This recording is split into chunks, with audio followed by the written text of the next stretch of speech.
Assalamualaikum warahmatullahi wabarakatuh. Halo teman-teman, perkenalkan saya atas nama Inayah Tulaini dari kelas M226 dengan NIM 22040750182. Nah, jadi di sini saya akan menjelaskan rangkuman pembelajaran mengenai pembelajaran kelas rangkap yang telah saya pelajari. Untuk lebih jelasnya, silakan tonton video ini sampai selesai.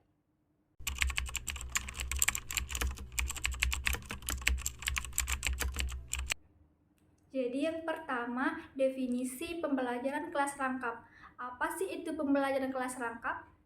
Jadi, pembelajaran kelas rangkap adalah model pembelajaran yang melakukan penggabungan 2 atau 3 tingkatan kelas, kemudian mata pelajaran yang sama atau yang berbeda, dalam ruangan yang sama atau yang berbeda pula, dilakukan oleh satu guru dan dilaksanakan dalam suatu waktu yang bersamaan.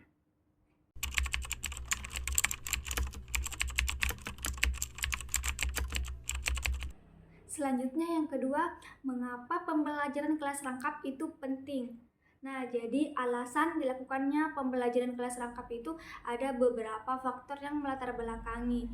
Nah, jadi yang pertama itu karena efisiensi tenaga pengajar. Jadi apabila dalam satu sekolah jumlah siswanya itu sedikit, maka harus dipikirkan bagaimana agar guru itu tidak melebihi dari yang diperlukan. Terus yang kedua itu karena kekurangan sumber daya, baik itu dari segi gurunya yang kurang, terus dari segi jumlah siswa yang sedikit, kemudian dari segi ruangan yang terbatas. Selanjutnya yang ketiga itu karena faktor geografis yang berjauhan. Misalnya dari daerah yang satu dan daerah yang lain itu berjauhan, sehingga dilaksanakan pembelajaran kelas rangkap agar lebih efisien. Terus yang keempat itu karena guru yang bertugas di kelas tersebut itu berhalangan hadir. Selanjutnya yang kelima itu karena faktor keamanan, seperti itu di daerah pengungsi atau di daerah yang sedang terjadi bencana alam, sehingga dilakukan pembelajaran kelas rangkap. Selanjutnya itu yang keenam, karena untuk meningkatkan perkembangan emosional sosial siswa. Jadi dilakukan pembelajaran kelas rangkap agar siswa itu bisa berinteraksi dengan siswa lainnya, sehingga mereka itu bisa mengembangkan jiwa sosial mereka bersama dengan siswa-siswa yang lainnya.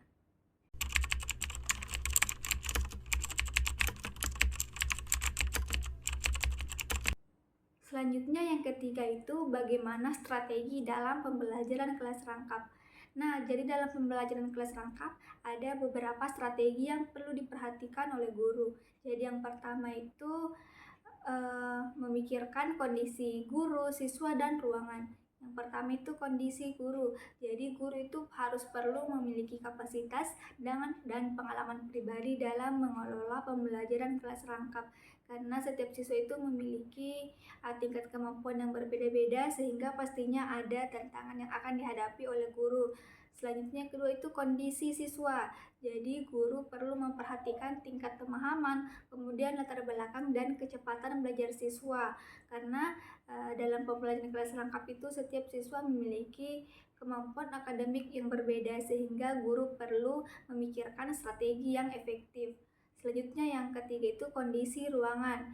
Jadi perlu dilakukan pengaturan baik itu di tempat duduk, kemudian akses ke alat bantu belajar, dan menyediakan kondisi belajar yang menyenangkan sehingga pembelajaran itu berjalan dengan efektif dan kondusif. Selanjutnya, strategi yang kedua itu bagaimana guru membuat rancangan program kelas rangkap, yaitu pemetaan kompetensi dasar. Jadi, guru itu perlu membuat pemetaan kompetensi dasar untuk setiap kelas yang digabung. Nah, jadi caranya itu yang pertama dengan mengidentifikasi kompetensi yang serupa. Jadi, guru itu harus melihat kompetensi dasar yang sama atau serupa antara 2 atau lebih kelas, sehingga lebih mudah dalam pembelajarannya. Terus yang kedua itu melakukan penggabungan kompetensi dengan strategi pembelajaran yang berbeda. Jadi meskipun kompetensi serupa, guru bisa mengajarkan dengan cara yang berbeda. Misalnya siswa yang lebih muda itu mendapatkan pengajaran dasar, sementara siswa yang lebih tua itu diperkenalkan pada konsep yang lebih menantang. Selanjutnya, yang ketiga itu perencanaan, pengayaan, dan remedial. Jadi siswa yang lebih menguasai kompetensi itu bisa diberikan tugas pengayaan, sementara siswa yang membutuhkan lebih banyak waktu untuk mendapatkan tugas remedial. Dengan begitu, guru dapat tetap mengontrol laju belajar sesuai dengan kebutuhan masing-masing peserta didik. Lanjut, strategi yang ketiga yaitu strategi pengajaran kelas rangkap. Jadi ada beberapa strategi yang efektif untuk pembelajaran kelas rangkap. Yang pertama itu pengajaran berbasis kelompok. Jadi di siswa itu dibagi ke dalam beberapa kelompok berdasarkan dengan tingkat kompetensi atau tugas yang diberikan. Nah, jadi setiap kelompok itu diberi tugas sesuai dengan kompetensinya. Kemudian guru bisa berpindah antara satu kelompok dan kelompok lain untuk membimbing siswa tersebut. Lanjut, yang kedua itu metode rotasi tugas.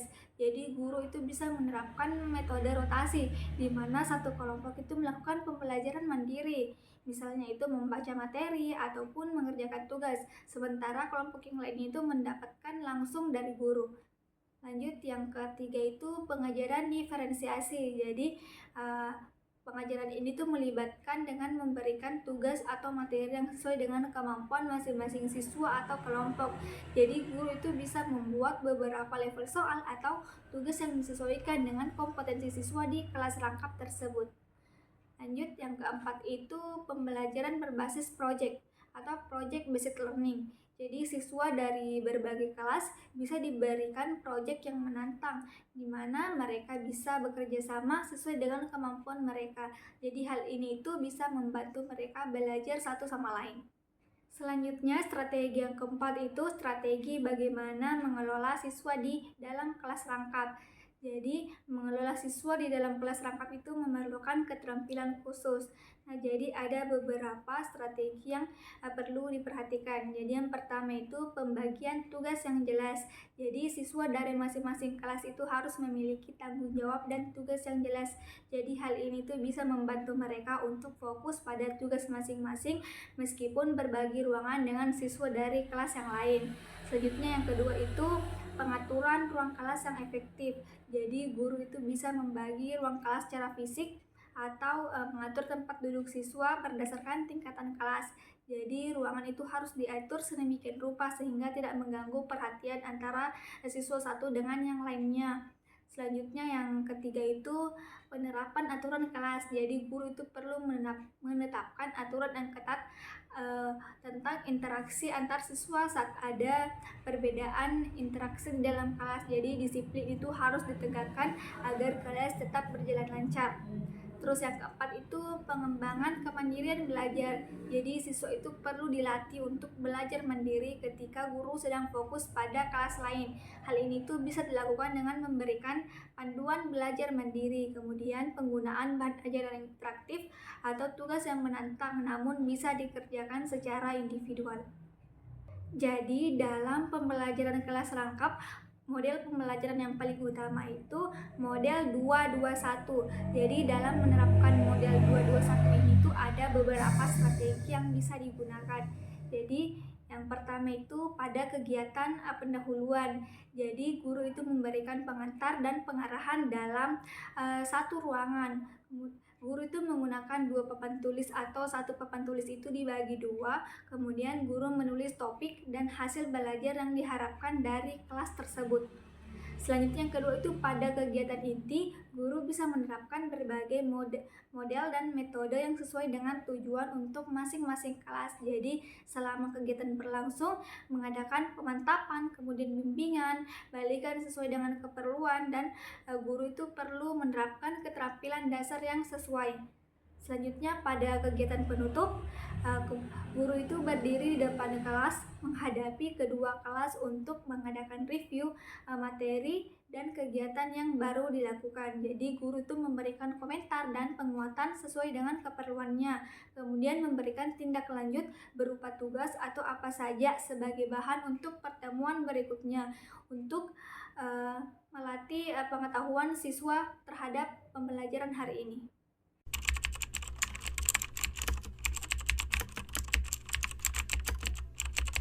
Selanjutnya, strategi yang keempat itu bagaimana membuat perencanaan.